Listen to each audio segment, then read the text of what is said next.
Welcome to wishful ಅಡುಗೆ ಮನೆ. ಏನಪ್ಪ ಇವತ್ತು ಇವ್ರು ತೊಗೊಂಡು ಬಂದಿದ್ದೀರ ಅಂತೀರ? ಹೌದು, ನೀವು ನೋಡ್ತಾ ಇದ್ದೀರಾ, ಇಲ್ಲಿ ನಾನು ಫ್ರೆಶ್ ಆಗಿರೋವಂಥ ಮಾವಿನಕಾಯಿನ ತೊಗೊಂಡು ಬಂದಿದ್ದೀನಿ. ಈ ಮಾವಿನಕಾಯಿಂದ ತುಂಬಾ ಡಿಫ್ರೆಂಟು, ತುಂಬಾ ಯುನೀಕ್ ಆಗಿ ಒಂದು ರೆಸಿಪಿನ ಮಾಡ್ತಾಯಿದ್ದೀವಿ. ಡಿಫ್ರೆಂಟ್ ಯುನೀಕ್ ಅಂದರೆ ಏನು ನಿಮ್ಗೆ ಅನ್ನಿಸ್ಬೋದು. ಉಪ್ಪಿನಕಾಯಿ ಮಾಡ್ತಿರ್ಬೋದು, ಚಟ್ನಿ ಮಾಡ್ತಿರ್ಬೋದು, ಅಥವಾ ರಸಾನ ಮಾಡ್ತಾಯಿರ್ಬೋದು, ಅಥವಾ ಸಾಂಬಾರು ಮಾಡ್ತಾಯಿರ್ಬೋದು. ಅದನ್ನು ಬೇಡವಾ, ಗುಳಂಬ ಮಾಡ್ತಿರ್ಬೋದು, ಸಾಕರಂಬ ಮಾಡ್ತಾಯಿರ್ಬೋದು, ಏನೋ ಒಂದು ಮಾಡ್ತಿರ್ಬೋದು ಅಂತ. ಬಟ್ ಇಲ್ಲ, ಟೋಟಲಿ ಡಿಫ್ರೆಂಟು. ಎಂಟೈರ್ ಯೂಟ್ಯೂಬಲ್ಲಿನೇ ಫಸ್ಟ್ ಟೈಮ್ ಈ ರೆಸಿಪಿನ ನಾವು ಅಪ್ಲೋಡ್ ಮಾಡ್ತಾಯಿದ್ದೀವಿ. ಸೊ ಇದು ತುಂಬಾ ಡಿಫ್ರೆಂಟ್ ರೆಸಿಪಿ ಐತೆ. 101% ನಾನು ನಿಮ್ಗೆ ಹೇಳ್ತೀನಿ, ಯಾವತ್ತೂ ನೀವು ಈ ರೆಸಿಪಿನ ಟ್ರೈ ಮಾಡಲಿಕ್ಕಿಲ್ಲ ಮತ್ತು ನೋಡಲಿಕ್ಕೂ ಇಲ್ಲ. ಯಾಕಂದರೆ ಯೂಟ್ಯೂಬ್ನಲ್ಲಿನೇ ಇದು ಮೊದಲನೇ ಬಾರಿಗೆ ಬರುವಂಥ ಒಂದು ವಿಡಿಯೋ ಅಂತಲೂ ಕೂಡ ಅನ್ಬೋದು. ಅಷ್ಟು ಡಿಫ್ರೆಂಟ್ ಆಗೈತೆ, ಅಷ್ಟು ಯುನೀಕ್ ಆಗೈತೆ. ಯಾವ ಥರ ಮಾಡೋದು ಅಂತಲೂ ನಾವು ನೋಡೋಣ. ಈಗ ಸದ್ಯದಲ್ಲಿ ಈ ಮಾವಿನಕಾಯಿನ ನಾವು ಪಕ್ಕಕ್ಕಿಡೋಣ. ಇದರ ಯೂಸನ್ನು ನಾವು ಆಮೇಲೆ ಮಾಡ್ಕೊಳ್ಳೋದಿದೆ. ಸೊ ಅಲ್ಲಿ ತನಕ ಇಲ್ಲಿ ಮಾವಿನಕಾಯಿನ ಪಕ್ಕಕ್ಕಿಡೋಣ. ಇವಾಗ ಒಂದು ಬೌಲಲ್ಲಿ 2 ಕಪ್ಪಿನಷ್ಟು ಅಕ್ಕಿ ಹಿಟ್ಟನ್ನು ಹಾಕೊಳ್ಳೋಣ. 2 ಕಪ್ ಅಕ್ಕಿ ಹಿಟ್ಟಿಗೆ ಚಿರೋಟಿ ರವೆ ಅರ್ಧ ಕಪ್ಪದಷ್ಟು ಹಾಕೋಬೇಕು. ನೋಡಿ, 2 ಕಪ್ ಅಕ್ಕಿ ಹಿಟ್ಟಕ್ಕೆ ಅರ್ಧ ಕಪ್ಪು ಚಿರೋಟಿ ರವೆ. ಚಿರೋಟಿ ರವೆ ಅಂದರೆ ಸಾಕು, ನಿಮಗೆ ಯೂಶ್ವಲಿ ಸಿಗುತ್ತೆ. ಇಷ್ಟು ಸಣ್ಣ ಇರುತ್ತೆ. ಏನು ಉಪ್ಪಿಟ್ಟಿನ ರವೆ ಇರುತ್ತಲ್ಲ, ಬಿಳಿ ರವೆ ಸೂಜಿ, ಅದಕ್ಕಿಂತನೂ ಚಿಕ್ಕ ಸೈಜ್ ಇರುತ್ತೆ. ಅದಕ್ಕೆ ಚಿರೋಟಿ ರವೆ ಅಂತ ಕರಿತೀವಿ. ಅಕಸ್ಮಾತ್ ನಿಮ್ಮ ಹತ್ರ ಚಿರೋಟಿ ರವೆ ಇಲ್ಲ ಅಂದರೆ ಉಪ್ಪಿಟ್ಟಿನ ರವೆನೇ ನೀವು ಮಿಕ್ಸರ್ಗೆ ಹಾಕಿ ಯೂಸ್ ಮಾಡ್ಕೋಬೋದು. ಇವಾಗ ರುಚಿಗೆ ತಕ್ಕಷ್ಟು ಉಪ್ಪನ್ನು ಹಾಕ್ಕೊಳ್ಳೋಣ. ಈ ಥರ ನೀಟಾಗಿ ಮಿಕ್ಸ್ ಮಾಡ್ಕೊಳ್ಳೋಣ. ಇವಾಗ ಇದ್ರೊಳಗಡೆ ನೀರನ್ನು ಹಾಕ್ಕೊಳ್ಳೋಣ. ಇದೇನು ಗಂಟಾಗೋದಿಲ್ಲ, ಹಾಗಾಗಿಬಿಟ್ಟು ನೀವು ಒಂದೇ ಸರ್ತಿಗೆ ಒಂದು ಸ್ವಲ್ಪ ಜಾಸ್ತಿ ನೀರು ಹಾಕ್ಕೊಂಡಿದ್ರೂ ಪರವಾಗಿಲ್ಲ. ನೋಡಿ, ಅಕ್ಕಿ ಹಿಟ್ಟು ಮನೇಲಿ ಬಿಸಿರೋದಿದೆ ಅಂದ್ರೂ ಯೂಸ್ ಮಾಡ್ಕೋಬೋದು. ಇದನ್ನು ನೀಟಾಗಿ ಈ ಥರ ಮಿಕ್ಸ್ ಮಾಡ್ಕೋಬೇಕು. ತುಂಬ ಡಿಫ್ರೆಂಟು, ತುಂಬ ಯುನೀಕ್ ರೆಸಿಪಿ ಇದೆ. ಇದು ಮಾವಿನಕಾಯಿ ಸೀಸನಲ್ಲಿನೇ ಮಾಡೋವಂಥ ಒಂದು ರೆಸಿಪಿ ಅಂತಲೂ ಕೂಡ ಅನ್ಬೋದು.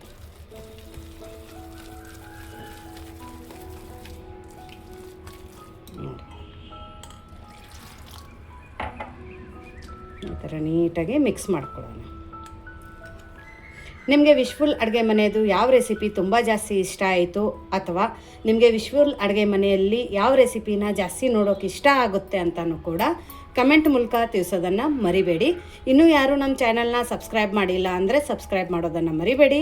ಲೈಕ್ ಮಾಡಿಲ್ಲ ಅಂದರೆ ಲೈಕ್ ಮಾಡೋದನ್ನು ಕೂಡ ಮರಿಬೇಡಿ. ಅದು ಟೋಟಲಿ ಫ್ರೀ ಇದೆ, ಅದಕ್ಕೆ ಯಾವುದೇ ಥರ ಚಾರ್ಜಸನ್ನು ಅಪ್ಲೈ ಆಗೋದಿಲ್ಲ. ಸೊ ವಿಶ್ಫುಲ್ ಅಡುಗೆ ಮನೆನ ಆದಷ್ಟು ಜಾಸ್ತಿ ಸಬ್ಸ್ಕ್ರೈಬ್ ಮಾಡಿ. ನಿಮಗೆ ನಮ್ಮ ಚಾನಲಲ್ಲಿ ರೆಸಿಪಿ ಇಷ್ಟ ಆದರೆ ಆದಷ್ಟು ಶೇರ್ ಮಾಡೋದನ್ನು ಕೂಡ ಮರಿಬೇಡಿ. ನೋಡಿ, ಇದನ್ನು ನೀಟಾಗಿ ಈ ಥರ ಮಿಕ್ಸ್ ಮಾಡ್ಕೋಬೇಕು. ಇದು ಇನ್ನೂ ಗಟ್ಟಿ ಇದೆ. ಓಕೆ, ಇನ್ನೊಂದು ಸ್ವಲ್ಪ ನೀರನ್ನು ಹಾಕ್ಕೊಳ್ಳೋಣ. ಇಲ್ಲಿ ಮತ್ತೆ ಮಿಕ್ಸ್ ಮಾಡ್ಕೊಳ್ಳೋಣ. ಪರ್ಫೆಕ್ಟ್ ಕನ್ಸಿಸ್ಟೆನ್ಸಿ ಇವಾಗ ಪರ್ಫೆಕ್ಟ್ ಆಗಿದೆ.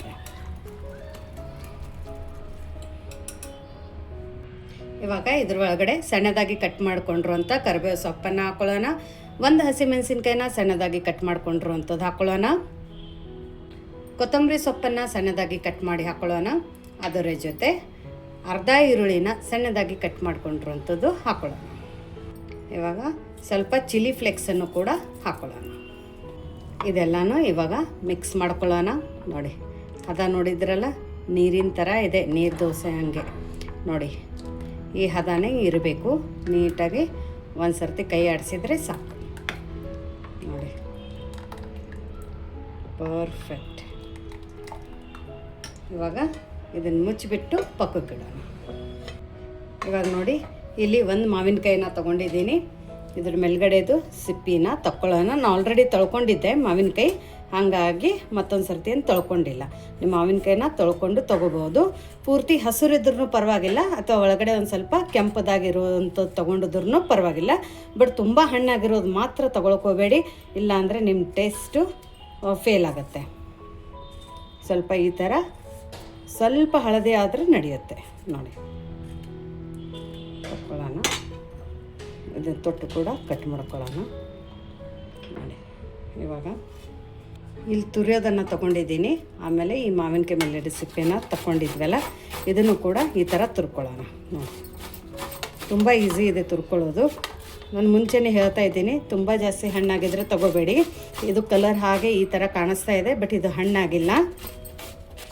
ಈ ಥರ ನೀಟಾಗಿ ನೋಡಿಕೊಂಡು ತುರ್ಕೊಳ್ಳಿ. ನೋಡಿದ್ರೆ ನಿಮ್ಮ ಬಾಯಲ್ಲಿ ನೀರು ಬರುತ್ತೆ, ಅಷ್ಟು ಒಳ್ಳೆ ರೆಸಿಪಿ ಅಂತ ಅನ್ಬೋದು. ನೋಡಿ ಪೂರ್ತಿ ತುರ್ಕೊಂಡಿದ್ದೀನಿ. ಇವಾಗ ನೋಡಿ ಇದು ತುರ್ಕೊಂಡಿರೋದನ್ನ ಇವಾಗ ಇದ್ರ ಒಳಗಡೆ ಹಾಕೊಳ್ಳೋಣ. ತುಂಬ ಜಾಸ್ತಿ ಹುಳಿ ಇದ್ದರೆ ಅರ್ಧ ಹಾಕ್ಕೊಳ್ಳಿ. ಇದು ಮೀಡಿಯಮ್ ಆಗಿ ಹುಳಿ ಇದೆ, ಹಾಗಾಗಿ ನಾನು ಪೂರ್ತಿ ಒಂದು ಮಾವಿನಕಾಯಿನ ಹಾಕ್ಕೊಂಡಿದ್ದೀನಿ. ಇದನ್ನು ಈ ಥರ ಮಿಕ್ಸ್ ಮಾಡ್ಕೊಳ್ಳೋಣ. ಇದೆಲ್ಲ ತುಂಬ ಡಿಫ್ರೆಂಟ್ ಯುನೀಕ್ ರೆಸಿಪಿ. ನೋಡಿ ಕನ್ಸಿಸ್ಟೆನ್ಸಿ ಕೂಡ ಪರ್ಫೆಕ್ಟಾಗಿದೆ.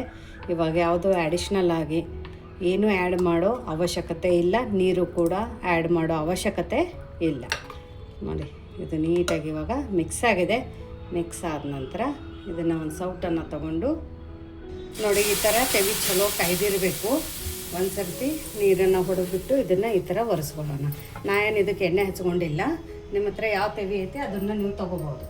ನೋಡಿ ಹಾಕೋಬೇಕಾದ್ರೆ ಬ್ಯಾಟರನ್ನು ಪ್ರತಿ ಸಲ ಈ ಥರ ತಿರುಗಿಸ್ಬಿಟ್ಟೆ ಹಾಕ್ಕೋಬೇಕು.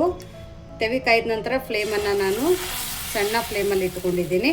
ಆಮೇಲೆ ಈ ಥರ ನೀರು ದೋಸೆ ಥರ ನಾವು ಬಿಟ್ಕೋಬೋದು. ತೆವಿ ಕಾಯ್ದಿರಬೇಕು, ಕಾಯ್ದ ನಂತರ ಸಣ್ಣ ಇಟ್ಕೊಳ್ಳಿ. ನೋಡಿ ನಾನು ತೆವೆ ತುಂಬ ಹಾಕೋತಾ ಇದ್ದೀನಿ. ಇವಾಗ ಉರಿನ ಹೈ ಫ್ಲೇಮಲ್ಲಿ ಇಟ್ಕೊಳ್ಳೋಣ. ನೀವು ಇದ್ರ ಮೇಲೆ ಎಣ್ಣೆ, ತುಪ್ಪ, ಬೆಣ್ಣೆ ನಿಮ್ಗೆ ಏನು ಇಷ್ಟ ಅದನ್ನು ಹಾಕೋಬೋದು. ಆಮೇಲೆ ಮೇಲ್ಗಡೆ ಕವರ್ ಮಾಡೋಣ. ಈ ಥರ ಫ್ಲೇಮನ್ನು ಮಾತ್ರ ಲೋ ಟು ಮೀಡಿಯಮ್ ಫ್ಲೇಮಲ್ಲಿ ಇಟ್ಕೊಳ್ಳೋಣ. ನೋಡಿ ಸ್ವಲ್ಪ ಹೊತ್ತಾಗಿದೆ. ನನ್ನ ತೆವಿ ದೊಡ್ಡದಿರೋದ್ರಿಂದ ಇವಾಗ ಫ್ಲೇಮನ್ನು ಹೈ ಫ್ಲೇಮಲ್ಲಿ ಇಟ್ಕೊಂಡು ಈ ಥರ ಎಲ್ಲ ಸುತ್ತಾನು ನಾವು ಬೇಯಿಸ್ಕೋಬೇಕು. ನೋಡಿ ನಿಮ್ಗೆ ಎಷ್ಟು ದೊಡ್ಡದು ಬೇಕು ಅಷ್ಟು ದೊಡ್ಡದು ನೀವು ಇಲ್ಲಿ ಮಾಡ್ಕೋಬೋದು. ಇದೆಲ್ಲ ತುಂಬ ಡಿಫ್ರೆಂಟ್ ಮಾವಿನಕಾಯಿ ನೀರು ದೋಸೆ. ಯಾವತ್ತಾದರೆ ನೀವು ಟ್ರೈ ಮಾಡಿದ್ದೀರಾ ಮಾವಿನಕಾಯಿ ನೀರು ದೋಸೆನ? ಮಾಡಿಲ್ಲ ಅಂದರೆ ಖಂಡಿತ ಮಾಡಿ. ಟೇಸ್ಟ್ ಅಂತೂ ಸಖತ್ತಾಗಿರುತ್ತೆ. ಇನ್ನೂ ಯಾರು ನೀವು ನಮ್ಮದು ವಾಟ್ಸಪ್ ಗ್ರೂಪನ್ನು ಜಾಯಿನ್ ಆಗಿಲ್ಲ ಅಂದರೆ ವಿಶ್ಫುಲ್ ಅಡುಗೆ ಮನೆ ವಾಟ್ಸಪ್ ಗ್ರೂಪ್ ಲಿಂಕನ್ನು ನಾನು ಡಿಸ್ಕ್ರಿಪ್ಷನ್ ಬಾಕ್ಸಲ್ಲಿ ಕೊಟ್ಟಿದ್ದೀನಿ. ಆ ಲಿಂಕ್ ಮೇಲೆ ಕ್ಲಿಕ್ ಮಾಡಿದರೆ ಸಾಕು, ನೀವು ನಮ್ಮ ಜೊತೆ ಕನೆಕ್ಟ್ ಆಗ್ತೀರಾ. ನಿಮಗೇನೇ ಕ್ವೆರೀಸು, ಡೌಟ್ಸ್ ಇದ್ದರೆ ಅಲ್ಲಿ ನೀವು ನಮ್ಮ ಜೊತೆ ಕಮ್ಯುನಿಕೇಟ್ ಮಾಡ್ಬೋದು. ನೋಡಿ ಇದನ್ನು ಸುತ್ತ ಈ ಥರ ನಾವು ಬೇಯಿಸ್ಕೋಬೇಕು. ಇಲ್ಲಿ ನೋಡಿ ಕಲರ್ ಚೇಂಜ್ ಆಗ್ತಾಯಿದೆ, ದೋಸೆ ತಾನಾಗಿಯೇ ಏಳ್ತಾ ಇದೆ. ಇಲ್ಲಿ ನೋಡ್ಬೋದು ಎಜ್ಜಕ್ಕೆ ಕಾಣಿಸ್ತಾ ನಿಮಗೆ. ನೋಡಿ ನಾನು ಮತ್ತೆ ಇಲ್ಲಿ ಕಬ್ಬಿಣದ ತೆವಿನ ತೊಗೊಂಡಿದ್ದೀನಿ. ಯಾವಾಗಲೂ ನಾನು ದೋಸೆ ಇದ್ರ ಮೇಲೇ ಮಾಡ್ತೀನಿ, ಹಾಗಾಗಿ ಎಲ್ಲ ಥರ ದೋಸೆ ಇದ್ರ ಮೇಲೆ ಏಳುತ್ತೆ. ಚೆನ್ನಾಗಿ ಸೀಸನ್ ಮಾಡಿದ್ದೀನಿ ನಾನು ಈ ಕಬ್ಬಿಣದ ತೆವೆನ. ನೀವು ನಾನ್ ಸ್ಟಿಕ್ ಆದರೆ ಯೂಸ್ ಮಾಡ್ಬೋದು, ಅಥವಾ ನೀವು ಮನೇಲಿ ದೋಸೆಗೆ ಯಾವ ತೆವೆ ಯೂಸ್ ಮಾಡ್ತೀರಾ ಅದನ್ನು ಯೂಸ್ ಮಾಡ್ಬೋದು. ಬಟ್ ಆದಷ್ಟು ನಾನ್ ಸ್ಟಿಕ್ಕನ್ನು ಅವಾಯ್ಡ್ ಮಾಡಿ ಈ ಥರ ಕಬ್ಬಿಣದ್ದು ಒಂದು ಸರ್ತಿ ತೊಗೊಂಡ್ಬಿಟ್ರೆ ದೋಸೆ ತುಂಬ ಚೆನ್ನಾಗಿ ಬರುತ್ತೆ. ನೋಡಿ ಇಲ್ಲೆಲ್ಲ ಇವಾಗ ಹೇಳ್ತಾ ಇದೆಲ್ಲ ಸುತ್ತ. ಇವಾಗ ಫ್ಲೇಮನ್ನು ಲೋ ಫ್ಲೇಮಲ್ಲಿ ಮಾಡ್ಕೊಳ್ಳೋಣ, ಆಮೇಲೆ ನಿಧಾನಕ್ಕೆ ತಕ್ಕೊಳ್ಳೋಣ. ನೋಡಿ ಹಿಂಗೆ ಬರ್ತಾಯಿದೆ ನೋಡಿ. ಯಾರೂ ಅನ್ನೋದಿಲ್ಲ ಈ ಕಬ್ಬಿಣದ ತೆವೆ ಮೇಲೆ ಮಾಡಿದ್ದೀವಿ ಅಂತ. ಇವಾಗ ಒಂದು ಸರ್ತಿ ತಿರುಗಿಸ್ಕೊಳ್ಳೋಣ. ಇವಾಗ ತಿರುಗಿದ ನಂತರ ಫ್ಲೇಮನ್ನು ಮತ್ತೆ ನಾವು ಹೈ ಫ್ಲೇಮಲ್ಲಿ ಇಟ್ಕೊಳ್ಳೋಣ. ಮತ್ತು ಇದನ್ನು ಕೂಡ ಅದೇ ಥರ ಬೇಯಿಸ್ಕೊಳ್ಳೋಣ. ನೋಡಿ ಕಲರ್ ನೋಡಿದ್ರೆ ಎಷ್ಟು ಸಖತ್ತಾಗಿ ಬಂದಿದೆ, ಎಷ್ಟು ಕ್ರಿಸ್ಪಿಯಾಗಿ ಬಂದಿದೆ ಅಂತ. ಸೂಪರ್. ಇವಾಗ ಮತ್ತೆ ತಿರುಗಿಸ್ಕೊಳ್ಳೋಣ. ಸಖತ್ತಾಗಿ ಕಾಣ್ತಾ ಇದೆ ನೋಡಿದ್ರೆ. ವಾವ್, ನಮ್ಮದು ನೀರು ದೋಸೆ ನೋಡಿ. ಇವಾಗ ಮತ್ತೆ ಫ್ಲೇಮನ್ನು ಲೋ ಫ್ಲೇಮಲ್ಲಿ ಇಟ್ಕೊಳ್ಳೋಣ, ಮತ್ತು ತೆವೆನ ಚೆನ್ನಾಗಿ ಒರೆಸ್ಕೊಳ್ಳೋಣ. ನೋಡಿ ಈ ಥರ ಒರೆಸ್ಕೊಂಡ್ಮೇಲೆ ಮತ್ತೆ ಬ್ಯಾಟರನ್ನು ಈ ಥರ ಕೈಗೆ ಆಡಿಸ್ಬೇಕು. ನೋಡಿ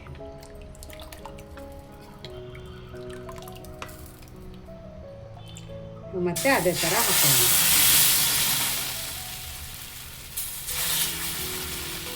ಹೆಂಗೆ ನೀವು ನೀರು ದೋಸೆ ಹಾಕೋತೀರಲ್ಲ ಆ ಥರ. ಅಕಸ್ಮಾತ್ ನೀರು ದೋಸೆ ಬೇಡ, ಮನೆಯಲ್ಲಿ ವಯಸ್ಕರಿದ್ದಾರೆ, ಅವರಿಗೆ ಹಾರ್ಡಾಗುತ್ತೆ ಈ ಥರ ತಿನ್ನೋದು ಅಂದರೆ ನೀವು ನಾರ್ಮಲ್ ಉತ್ತಪ್ಪ ಹಾಕೋತೀರಲ್ಲ ಆ ಥರನೂ ಕೂಡ ಮಾಡ್ಕೋಬೋದು. ಆವಾಗ ನೀರನ್ನು ಒಂದು ಸ್ವಲ್ಪ ಕಡಿಮೆ ಹಾಕ್ಕೊಳ್ಳಿ, ಅದನ್ನು ಕೂಡ ತುಂಬ ಚೆನ್ನಾಗಿ ಬರುತ್ತೆ. ಇವಾಗ ಫ್ಲೇಮನ್ನು ಹೈ ಫ್ಲೇಮಲ್ಲಿ ಇಟ್ಕೊಳ್ಳೋಣ, ಆಮೇಲೆ ಸ್ವಲ್ಪ ಎಣ್ಣೆನ ಹಾಕ್ಕೊಳ್ಳೋಣ. ಮೇಲ್ಗಡೆ ಬೇಕಂದರೆ ಮುಚ್ಬೋದು, ಇಲ್ಲಾಂದರೆ ಇದೇ ಥರ ಬಿಟ್ಟರು ನಡೆಯುತ್ತೆ. ನೋಡಿ, ಬೇಕಂದರೆ ಮೇಲ್ಗಡೆ ಮುಚ್ಬೋದು, ಇಲ್ಲಾಂದರೆ ಇದೇ ಥರ ಕೂಡ ಬೇಯಿಸ್ಕೋಬೋದು. ಎರಡು ಮೆಥಡನ್ನು ತೋರಿಸಿದ್ದೀನಿ. ಅಕಸ್ಮಾತ್ ನೀವು ಉತ್ತಪ್ಪ ಥರ ಮಾಡ್ತೀನಿ ಅಂದರೆ ಮೇಲ್ಗಡೆ ಮುಚ್ಚಿಬಿಡಿ, ಅವಾಗ ಚೆನ್ನಾಗಿ ಉಮ್ಗೈತೆ. ಯಾಕಂದರೆ ಇದ್ರೊಳಗಡೆನೋ ಸೋಡಾ ಏನೋ ಮೊಸರು ಯಾವುದೂ ಯೂಸ್ ಮಾಡಿಲ್ಲ. ಹಾಗಾಗಿ ಇದನ್ನು ಕೂಡ ಈ ಥರ ಎಡ್ಜಸ್ಸಲ್ಲಿ ಚೆನ್ನಾಗೆ ಬೇಯಿಸ್ಕೋಬೇಕು. ಇವಾಗ ನಿಧಾನಕ್ಕೆ ಇದನ್ನು ಈ ಥರನೂ ಎತ್ತಾನ. ನೋಡಿ ಎಷ್ಟು ಚೆನ್ನಾಗಿ ಬರ್ತಾಯಿದೆ. ಕಣ್ಣು ಮುಚ್ಚಿ ತೆಗಿಬೋದು ನೋಡಿ. ಪರ್ಫೆಕ್ಟ್ ನೋಡಿ, ಚೆನ್ನಾಗಿ ಬೈದಿದೆ. ಇದನ್ನು ಕೂಡ ತಿರುಗಿಸ್ಕೊಳ್ಳೋಣ.